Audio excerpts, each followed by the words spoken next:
mission hit the missile hit the tank and knocked it out, and knocked me down. I was hit in my, I didn't know what I was. It was sore as Dickens, and you ask, what is that, where you expand your... Solar plexus? Yeah, well, yeah. Abdomen? Yeah. Oh, that was torn really. And then now I really have a defective breathing system that was damaged. But I didn't want to be sent back to a hospital where you never ever rejoined your unit. You always went to another unit, and I wanted to stay with the unit I was in. So I'm sure you were born to be a soldier, because I'd be looking for the first bus out. well, I got a bunch of old, we were staying in a German house, sheets, we wrapped them around me, just tight around my body, and I didn't hurt as bad.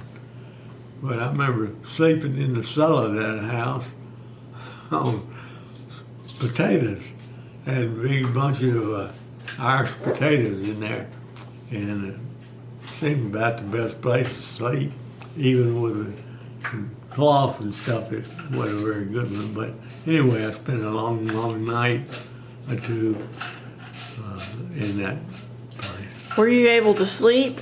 Yeah, after a fashion, I've been able to sleep. Keep going. Okay. So we sailed around Ireland and back into Glasgow again, where that was the terminal for the Elizabeth and the Mary.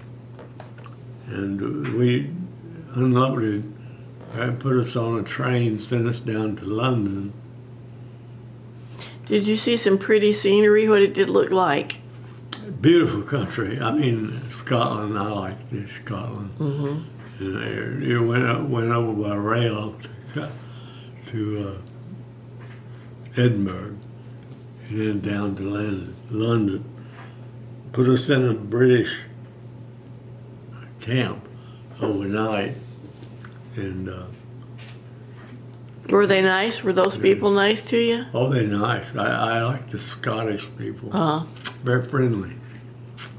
But and over in where they put us to sleep for the night was just corn, some more of those higher beds, and no cover, just like corn shucks in a bed.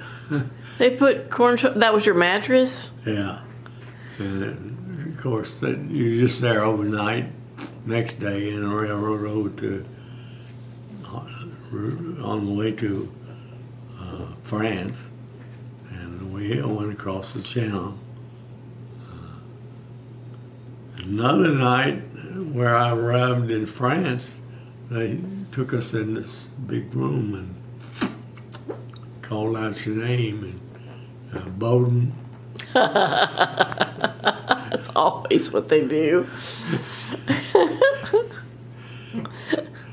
So we got over there, and figured, he said, well, you're going to the 3rd Cavalry.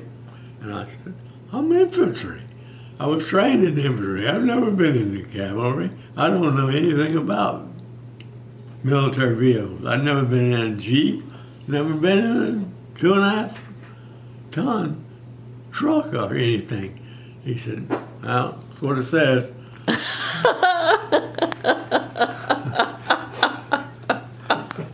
So I went to the cavalry, not even knowing what it was all about. And unfortunately, he put me on a Jeep when I got to the cavalry. He said, you're assigned to this Jeep. And it never had a full crew because of the casualties at the Battle of the Bulge were so severe. We just had a driver and a gunner, and I was the gunner and driver too. We swapped off, but the three would have been three normally on Normally, it would have been 3. 3. But you had 2. And you loved that Jeep. Did. I really would like to have brought it back to the States with me. I really felt you had your duffel bag that you threw in the back with you, and you had a big, what am I trying to say, steel mount for our 30 caliber machine gun that was the gunner. And you had all kinds of small bags of sand because the Germans had so much road mines blowing up, and if they blew up on it, it'd take your legs off. You felt a little better with the sandbag there, but I don't know if they did much good. Anyway, but in the front of the Jeep, where the windshield would normally be, there was a big metal plate with eye slits in it where you could look down, and the mission of the Jeep was to run down the road ahead of the tanks to see if there were any German tanks down there. Kind of a front line thing, isn't it? Yeah, it was.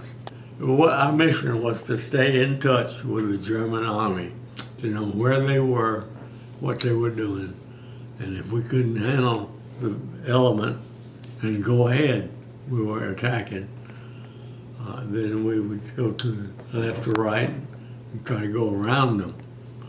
And I bet your adrenaline was pumping. it was.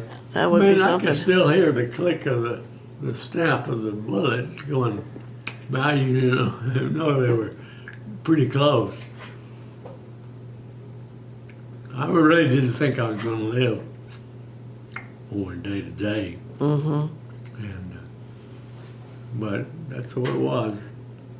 So did you find the Germans when you went in your Jeep? You were supposed to find them Yeah, and come back and report, yeah. and you did find Oh, them. I did it every day. Okay. That was about our mission. Out to work, a lot of shooting going on. And to me, the worst, we did have a few little battles with villages where you would come, the Germans would have an element there that we had to dismount and get down behind our little light tanks. I was running behind one of the tanks in a village. They were going 2 tanks abreast down the main street, and I was with the right hand on one, and we were hit by a mission, by another fragment. I'd been dead if it had been some other, just a sound impact. It might have been maybe not a cannon, but a missile. Anyway, it knocked me down to the ground. I think it either badly wounded or killed a fellow who was by me. And I just struggled up, and our tank was knocked out. And I don't know what happened to them, but we staggered back into the Good morning, Really? everybody. Good morning.